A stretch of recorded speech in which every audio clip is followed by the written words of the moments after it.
Now it's time to implement the compose functionality. We want to let people write messages. So we're going to do it in a couple of ways. First is we're going to have a new message creation. Second is the ability to reply or to reply all to existing messages. So we're going to do this by having a compose button on the inbox page so that people can click on it and start a new message.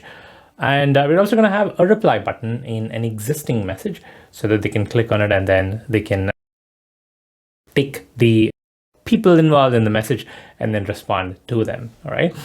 So I'm going to start by creating a controller for this. There's going to be a controller which is going to result in a template with those text boxes that people can type messages in. All right. So I'm going to go over here to the controllers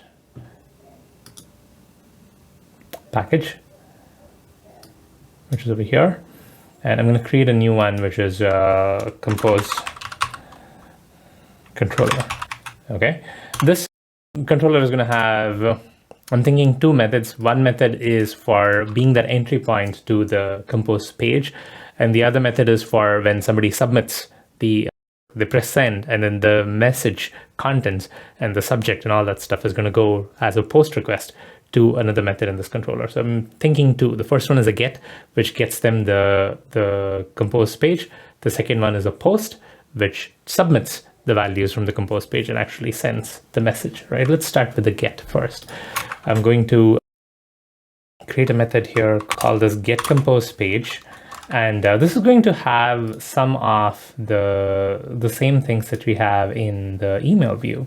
Right, so we had a bunch of things here. Like one was the authentication principle, the model, and then we were checking to see if this is an authenticated user. We want to continue doing that, right? We don't want to show the compose page for someone who is not authenticated. We also want to show the folders. When somebody has logged in and they're in the compose page, they would like to see the folders on the left-hand side. So I'm going to paste that thing as well. Okay, so I have the authentication principle, the model. I'm checking if the user is logged in. If not, I should return them to index. And I also fetch the folders. I'm going to import all the stuff. And then I'm going to dependency inject the repositories over here. I think I don't need the email repository for now, but I might need it. Well, actually, let's handle that later. I'm going to use just the ones that we need. Okay, so I have auto-wired these. What is the problem here? The method button must return string. Okay, so after you do this, set the folders, I'm going to just return a template. Compose page template. Okay, I'm going to have to create this template here. I'm going to go over here to the template folder. Let's do this here. So the inbox page, copy, paste, and then I'm going to call this compose page.html. Okay, it has a lot of the same things. Well, actually, the email page would be a good starting point for this. So I'm going to just copy from the email page, because all these things over here are going to be text boxes. What we have here are basically labels, right? There are definition lists. You have non-editable stuff. What we would need to do is basically replace this with editable stuff, right? I'm going to create new email. I'm going to go to Bootstrap again and see if there is a form control that I can use for this. Let's see, forms. There should be some, basic form. Well, this seems perfect. The very first thing that I see here seems perfect. So I'm just going to copy this, and we have the card header and the card body. I'm going to paste this form here, right? This is a form with basic controls. We have password. We don't need password. This just needs to be a bunch of text boxes, okay? And we don't need a checkbox. I'm going to remove this. This is not type equals password. This is type equals text. And then this one's going to be type equals text as well. So what do we need in the compose page? We need from text box. well, sorry, we don't need a from text box. The from is the person who's logged in, right? We need a to text box. We need a subject text box, and we need a body text area. All right, so let me actually put that here. I'm going to go here, call this to, and then give this a proper name. Two IDs. And then we don't need the form text, or maybe we could use the form text. I'm just going to put this as, let's see what this looks like. The form text is going to look like this. Okay, fair enough. I'm going to call this. Now these are the two IDs. Let's call this to ID help. To ID help. And then this is basically telling people that you can enter GitHub IDs in using comma separated as a comma separated list. The next one is going to be the subject. And then we'll call this subject. The third one is going to be the body. Then the body is going to be text area. Body, text area, / text area. All right, and the submit. So not sure what this looks like. We can try this out and tweak this as we go, but we should essentially have the folders over here because I'm sending the folders over here, and then just a bunch of text boxes on the right hand side. All right, so I'm going to try running this and make sure that the layout is kind of okay. What we need to do after that is to kind of, well, I guess what's left is to submit it. I'm going to try tackling the reply use case as well, so we can get to this in multiple different ways. All right, so let's make sure the server is running, and then try hitting the compose URL. Okay, so what was URL I mapped it to? I didn't map it to a URL. How awesome. Okay, so I'm gonna get this as at controller, and then there's going to be a get mapping. I'm gonna copy this.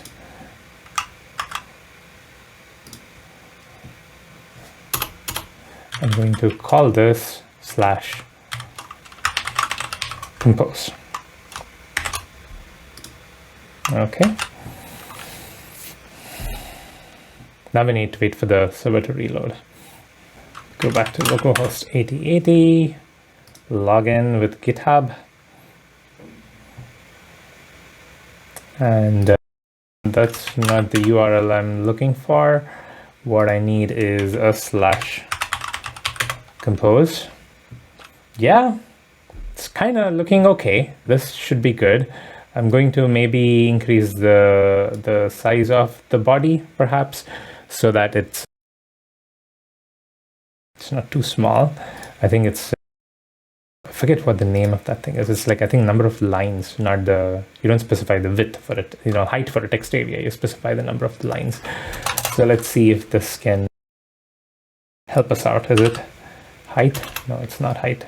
It is rows. Okay, so I'm going to make rows as perhaps 10. So yeah, this seems fine. It looks like it's crawling because I have a shorter resolution so that you folks can see it better. I think on a regular resolution, this will be good. Okay, so I have to address, comma separated list, subject, and then the body. Now what we need to do is fix this so that when somebody clicks on a compose button over here, let's put a compose button here. Somebody clicks on that, they get to this page. And if somebody were to reply to an email or a message, they should get to this page with the values pre-filled. Okay, so I'm going to go here first to the compose button in the inbox page. Here I'm going to have a button. Can I just put a button here? I think there is a better control for it. Or maybe I just put this inside a row div. Let's see what happens if I just put a button here, or maybe it's an anchor tag href equals compose. I don't need Thymeleaf for this because it's always going to be /compose. Class equals, I think it's btn primary compose message. This is probably going to look bad, so we're going to have to fix this. All right, where did I do this? I put this in the inbox page. Yeah, this doesn't look that great. Maybe I can do a text center, or maybe put this inside a div. I'm gonna create a card for this and stick this inside here. Okay. Okay, this is better. So I'm gonna copy this stuff over here. I'm still resisting the temptation to create a component out of the nav. I might still do that, but for now I'm gonna just copy paste this thing in all the navs that we have. Maybe compose page doesn't need a compose button because they're already in the compose page. So I'm not gonna stick this here, okay? See, here's the benefit of not having it be a component. I'm just rationalizing my laziness to not add yet another component here. So I click on the compose page, I get over here. Perfect.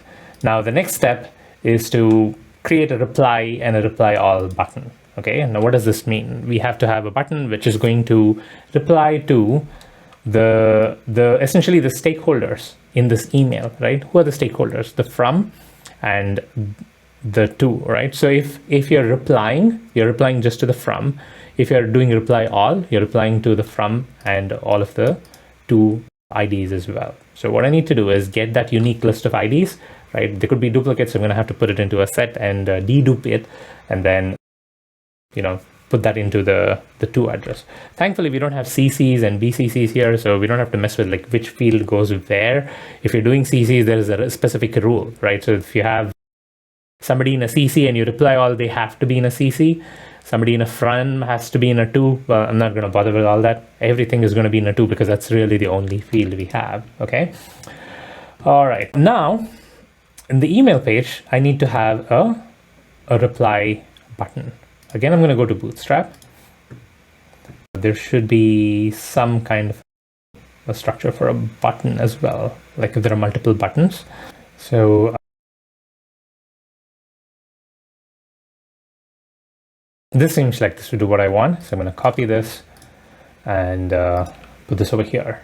Under the DL, well, this is a card body, so this is not going to work anymore. What I'm going to do is mark this as a div. And inside that div, I'm going to have a DL. And the reason I do that is, I need the closing DL to be within the card body so that I can put the buttons outside of it, right? Earlier, the DL itself was the card body, so I couldn't do anything there, right? So I couldn't add buttons inside the DL. That doesn't make sense. DL has to be this key value pair thing, right? So I close the DL and I add this div here, which is inside the card body div, right? So this is going to be a reply, and this is going to be reply all. All right.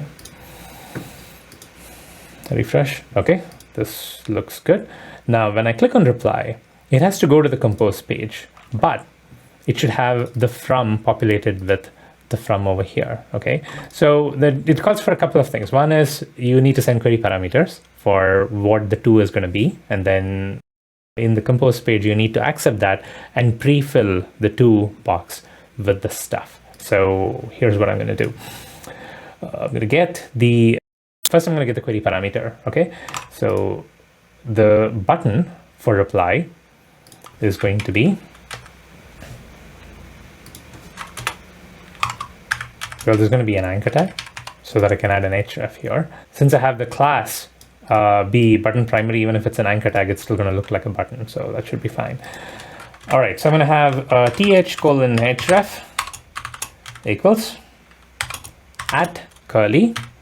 Okay, we need a /compose question mark to equals. Okay, we need to set the to in the query parameter so that the compose controller, which is showing the form, can pass the 2 along in the model, and then the form can show it in the 2 text box, which is why I'm kind of sending it through that way, okay?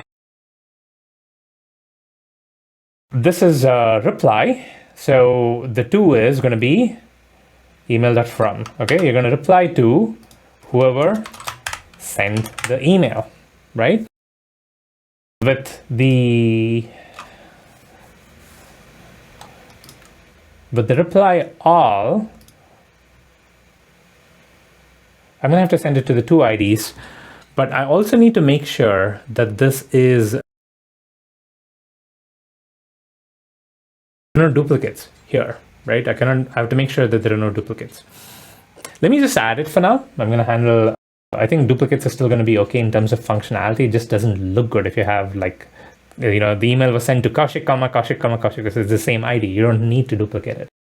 I'm going to hold off on the duplicate thing for now, and I'm just going to get the 2 IDs here, right? This is also going to be a thref for reply all. And this is going to be the 2 IDs.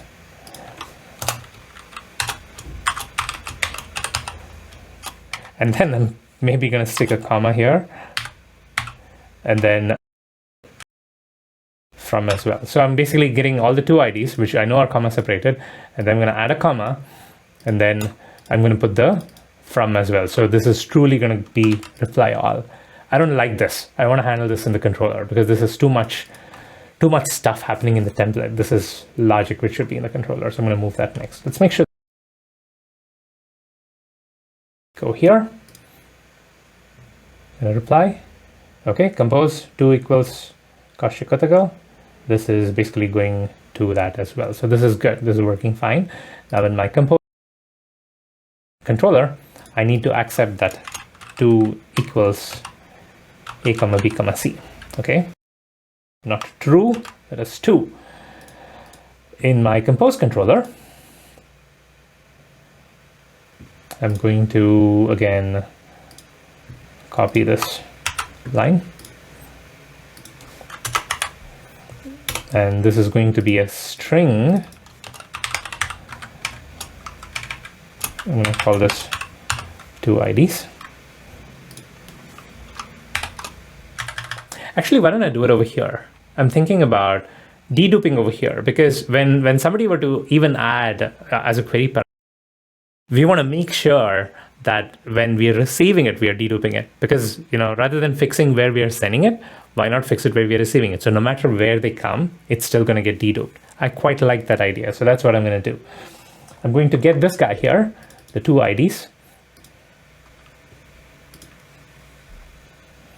and then set it on the model. Add attribute 2 IDs, and I'm going to have to set the 2 IDs here. But it's not going to be a string. I'm going to split this 2 IDs dot split of comma. There could be comma space, so I'm going to split with comma, and then assign to a new local variable split IDs. Okay, and here I'm going to do split IDs arrays as list of split IDs. I'm going to stream it, and well, I'm going to have to first filter.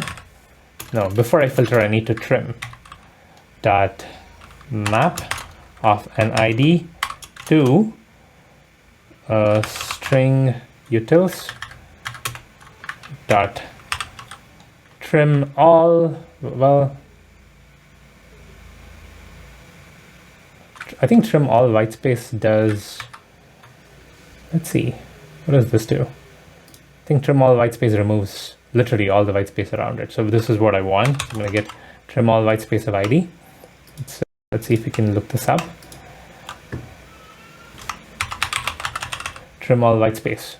Trim white spaces from the given string, leading, trailing, and in between characters. Do I need to remove in between characters? Probably not. Let's see, trim white space, trims the leading and trailing white space. So this is probably what I'm going to use, right? So not trim all white space, trim white space of the ID. Okay, so it's gonna remove the front and the back. So if you have the ID space comma, there's going to be a space at the end, so it's going to remove that. All right, and then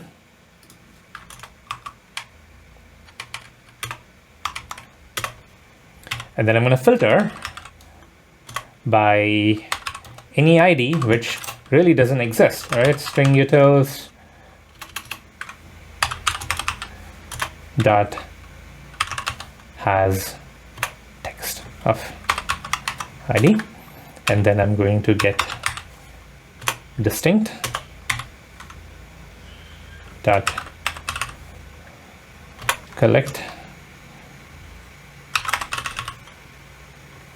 collectors to list, and this is going to get me the unique IDs, unique to IDs.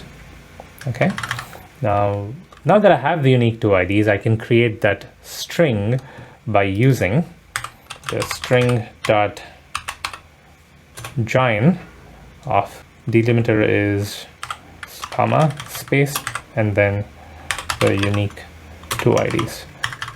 There's probably a better way to do this. I'm like, yeah, this is fine for now. I'm going to get the unique to IDs, and then I'm going to create that two IDs comma separated list by using string.join. Okay, now I had this in the attribute, and I'm going to go to my compose page, and over here the to ID text box needs to have th:value equals, what did I call this? Two IDs. Okay, required URI template two IDs. Okay, two IDs is not required, so I'm going to have to make this optional. All right, this path variable two IDs is not necessary, it's not mandatory. Right, required is false. And if the two IDs don't exist, what I'm going to do is basically skip this thing. String utils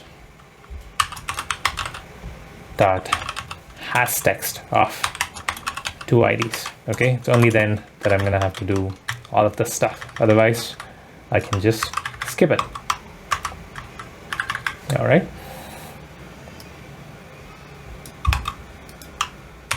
Save, and let's run this one more time. Reload the page. Well, with no query parameter, nothing comes up. I'm going to go here. Here are the people involved. The from is me. So I'm going to click on reply, and that did not show up.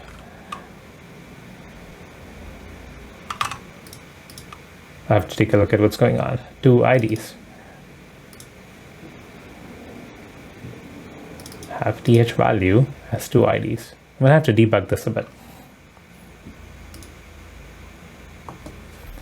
What's going on? Because I'm calling it two.